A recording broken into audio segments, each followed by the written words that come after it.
As Huawei boldly proclaimed the comeback of its flagship 5G smartphone in early August, rumors about Huawei commissioning China's largest semiconductor foundry SMIC to break through the U.S. export sanctions flared up again.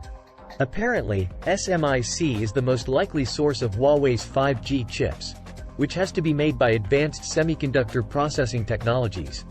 What did SMIC not say about its advanced foundry services? How is it coping with the business downcycle, alongside new export controls by the US, Japan, and the Netherlands on semiconductor equipment, to stay competitive?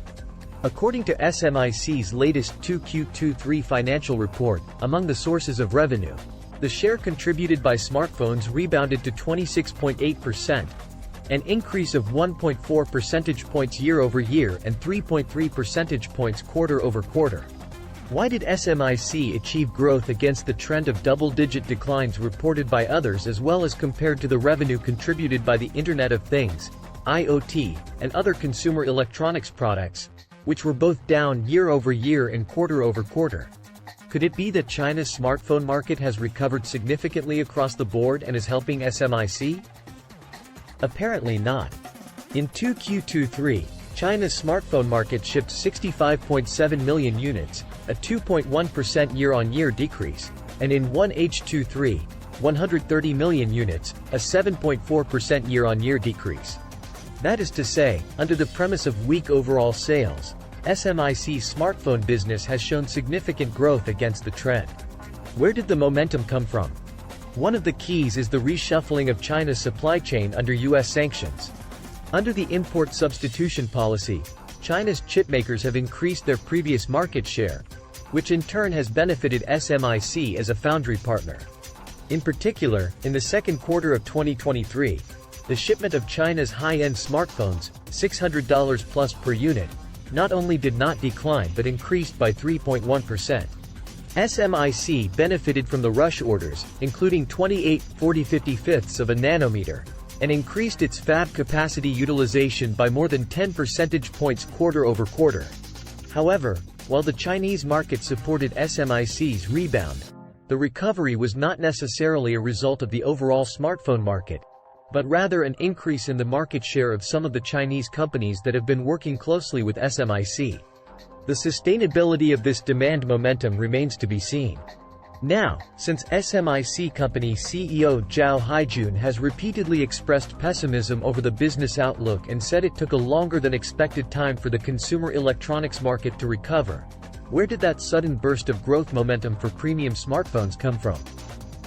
The answer is already very clear.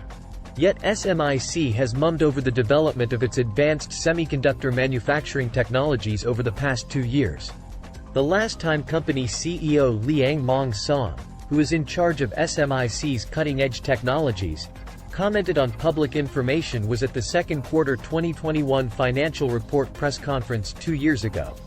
In fact, Liang Mongsong made high-profile revelations about details of SMIC's FinFET process 14 nanometers and 12 nanometers customer validation and customer introduction in 2019. In SMIC press conferences between 2020 and 2021, he still mentioned the progress of the second-generation pilot production of the advanced process and advanced technology, as well as how to strengthen the development and deployment of the first-generation 14 nanometers, and second-generation, 12 nanometers, FinFET multi-platforms under the impact of the U.S. sanctions.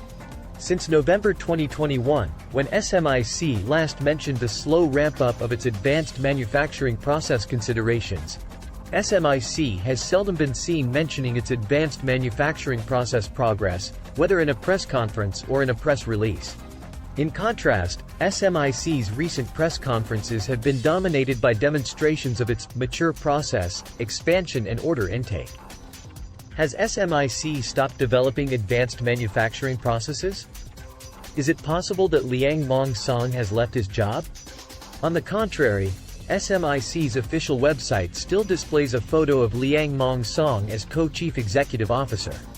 Various sources over the past few years have also revealed that SMIC has been pushing forward the mass production of 7 nanometers chips and that it has teamed up with Huawei to produce 5G and AI chips, among others.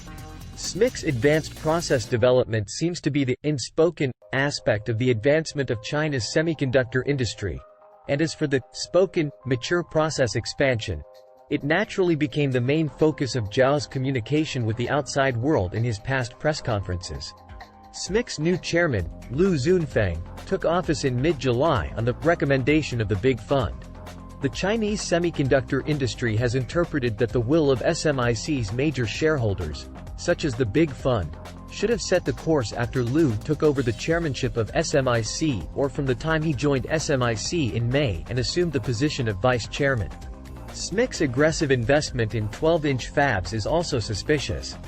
Zhao emphasizes that the largest portion of SMIC's capital expenditures will be used to build capacity.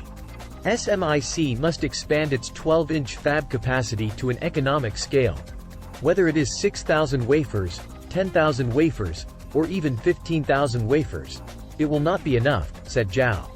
SMIC will build 4 major fabs, one in Tianjin, one in Lingang, one in Beijing, and one in Shenzhen, and build them simultaneously so that it can reach an economic 12-inch capacity at the fastest possible speed, according to Zhao, undeterred by the painstaking destocking seen all over the world.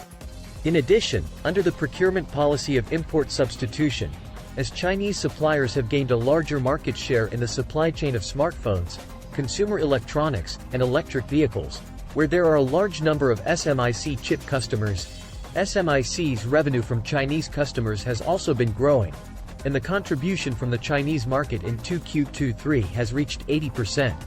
The question is whether the rush orders in the past 1 to 2 quarters, even with the continued full capacity of 28/40/55 of a nanometer nodes in Q3, are equivalent to the recovery of the overall terminal market. In the 23 years since SMIC's founding, there have been 7 replacements for the chairman of the board.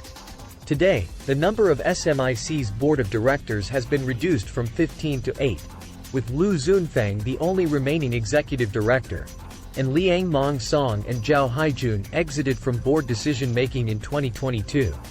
Does this mean that the board of directors, which is dominated by SMIC's major shareholders such as the Big Fund and Dating Telecom, will make the decision in SMIC's future strategy?